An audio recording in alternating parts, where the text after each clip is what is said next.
स्वामी विवेकानंद को तालियां इसलिए मिली कि बाकी सब लेडीज एंड जेंटलमैन कह रहे थे। जब मैंने रिसर्च किया, मेरी लुई बर्ग नाम की महिला ने 6 ग्रंथ लिखे स्वामी विवेकानंद की विदेश यात्राओं के, Swami Vivekananda in the West new discoveries इस नाम से।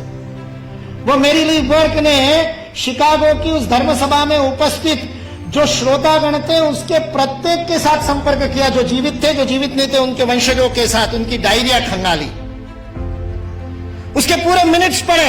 और उसके बाद में वो कहती है स्वामी विवेकानंद पहले व्यक्ति नहीं थे, चौथे व्यक्ति थे। उनसे पहले 3 लोगों ने ब्रदर्स एंड सिस्टर्स नाम का संबोधन किया था। श्रीलंका से एक बौद्ध साधु गए थे, धम्मपाल अंगीकारा, उन्होंने किया था। एक बौद्ध भिक्षु जापान से आए थे, उन्होंने भी यही बंधु और भगिनी वाला संबोधन किया था। और तीसरे प्रताप चंद्र मजुमदार थे, जो भारत से ही गए थे, थियोसॉफिकल सोसाइटी के प्रतिनिधि थे, उन्होंने भी किया था। स्वामी विवेकानंद चौथे थे। उस सभागृह ने पहले 3 बार वो संबोधन सुना था, उसके बावजूद नाविन्य के कारण तालियां नहीं बजी थी 2.5 मिनट तक।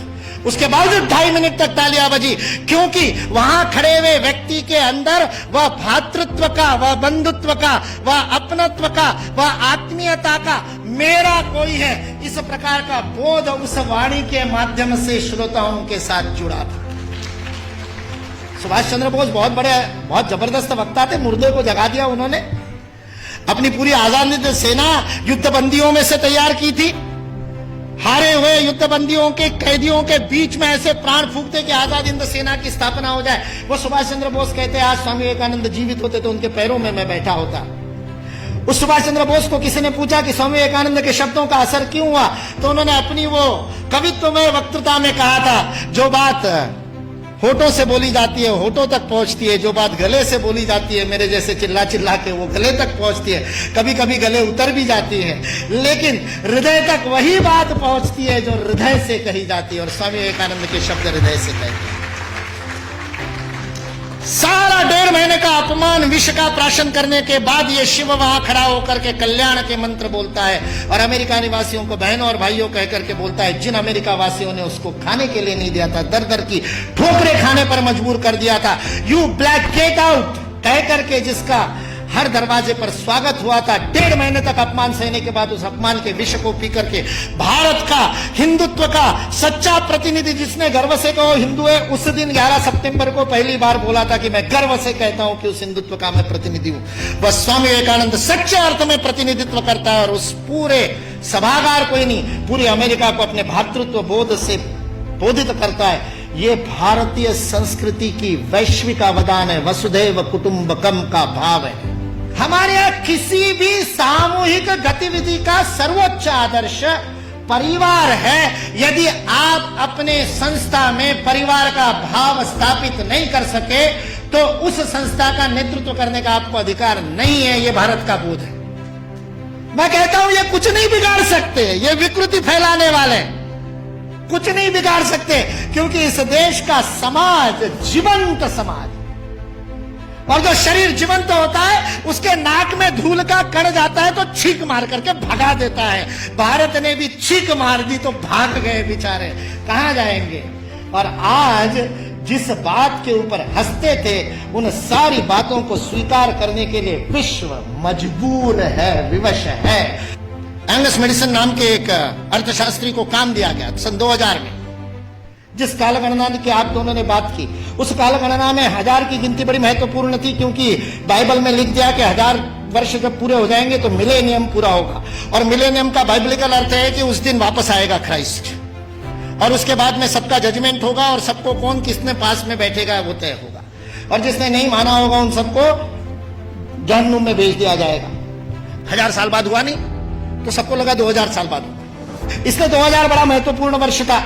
बहुत सारे सम्मेलन हुए सारी दुनिया में, और उन सम्मेलनों के बीच में दुनिया के सर्वाधिक विकसित देशों का जो संगठन है OECD, organisation for economic cooperation and development, जिसके लिए विश्व के सर्वाधिक GDP वाले पहले 7 थे, अब 15 हो गए, 16 हो गए देशों का वह संगठन था।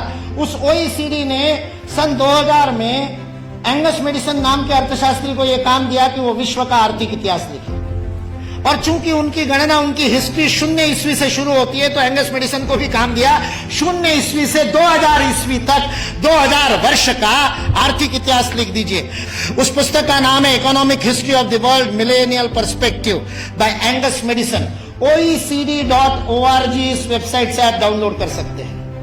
2000 वर्ष का आर्थिक इतिहास लिखा है एंगस मैडिसन ने। और वह एंगस मैडिसन कहता है कि पहले 1500 वर्ष 0 ईस्वी से लेकर के 1490 तक 99 तक सारे विश्व के जीडीपी में लगभग 2/3 66% योगदान देने वाला देश कोई था तो वो भारत देश था।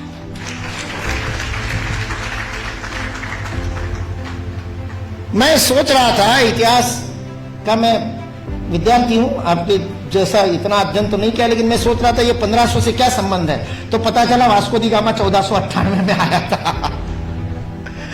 और मतलब उसने भारत को खोजा, ऐसा हम लोग भी लिखते हैं, तो उससे पहले कोई गुम हो गया होगा। जो गुम हुआ भारत था वो विश्व के 2/3 जीडीपी को प्रोड्यूस करने वाला, और केवल प्रोड्यूस करने वाला नहीं, विश्व को समृद्धि का अवदान देने वाला, वितरण करने वाला। विल ड्यूरांड अमेरिकन इतिहासकार है, 11 खंडों में उसने लिखी है हिस्ट्री ऑफ सिविलाइजेशन। वह विल ड्यूरांड लिखता है सारे विश्व को संपदा का वितरण करने वाला कोई देश होगा तो वह देश भारत देश है। वितरण शब्द प्रयोग किया है, लेन देन नहीं, वितरण करने वाला देश। सारे दुनिया में हमारे व्यापारी जाते थे। वो वास्को दी गामा को भी हमारे ये गुजरात का व्यापारी, वास्को दी गामा ने अपनी डायरी में लिखा है, वो गुजरात का व्यापारी पानी के जहाज लेकर के उसको मिला साउथ अफ्रीका में।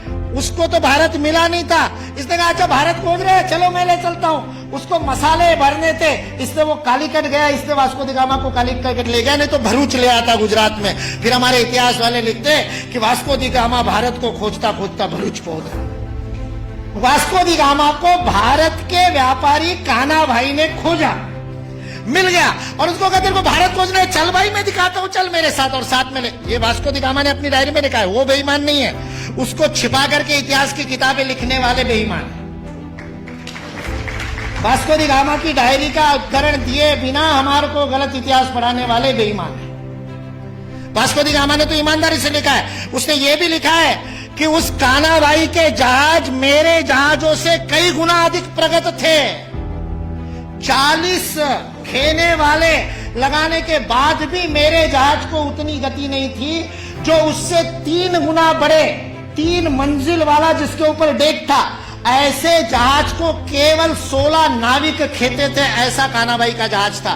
भारत की विज्ञान और तकनीकी की स्थिति अंग्रेज इस देश में आए तब सारे विश्व से अधिक उन्नत थी। ये अंग्रेजों में से कुछ ईमानदार इतिहासकारों ने लिख करके रखा। इसलिए जो इस गलतफहमी में है कि अंग्रेज इस देश में नहीं आते तो भारत में तो कोई विज्ञान ही नहीं होता, वो इस बात को समझ ले कि अंग्रेज इस देश में नहीं आते तो केवल भारत का ही नहीं, विश्व का विज्ञान आज है उससे अधिक प्रगत होता।